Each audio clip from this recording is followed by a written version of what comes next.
المواطنين. الله يرحم والدين الرسول صلى الله عليه وسلم قال لكم صوموا تصحوا وما تاكلوا حتى شي حاجه، خليوا لهم البطاطا ديالهم تخرج عندهم اللي مدايره 7 دراهم و8 ما تشريوهاش ولا غترخص، اللي جاتكم غاليه ما تشريوهاش.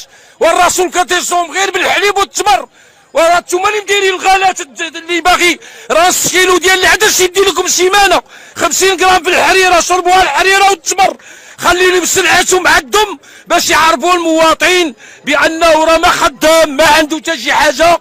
ودنو من على هذه الحكومه اللي مسلطه علينا ما دير حتى شي حاجه، وهذه المراقبه ما جات حتى دابا. لهذا تناشدكم الله يجازيكم بخير وما تشريو الا الحاجه اللي رخيصه.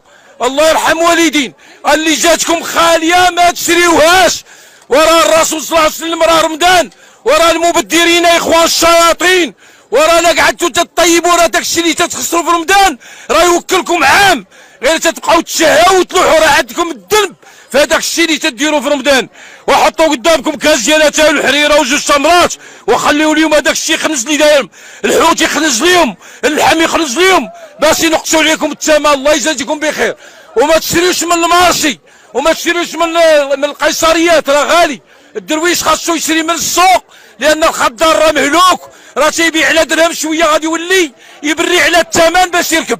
قال لنا نتوما اللي اخترتوهم دبروا معاهم ها هما تيقتلوا فينا، ها هما الحكومه حنا اللي اخترناهم ها هما تيقتلوا فينا.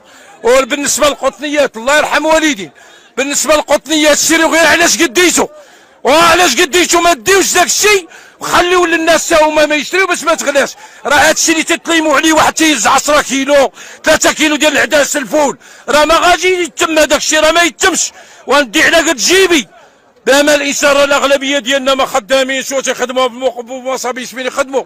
والله يرحم والدين وراه حنا اللي خاصنا نديروا النظام الروسنا. واحد الوقيته ما كناش ناكلوا اللحم وما كناش صحاح، وكنا صحاح وما تنديروا الصبح للسبيطار. صوموا تصحوا. اللي تيحس براسو دار شي حاجه بالجسم ديالو يبعد غير على اللحم سيمانه يولي لاباس عليه، خليوه ليهم يخنز تما. راه طايح عليهم غير ب 700 ريال جايبينهم من البرازيل هما تيبيعوا لينا ب 1500 1600. هادوك الناس اللي درنا ومشينا تنتجاراو ونصوتوا عليهم هما اللي دايرين لنا هذه المصيبه الكحله. الله يجازيكم بخير. الله يرحم والدين هذا رمضان ما تزاحموش وصوموا. احنا دابا صايمين ما كاينين حتى شي حاجه والحمد لله غادي تصحوا. الله يجازيكم بخير وما تبدلوش.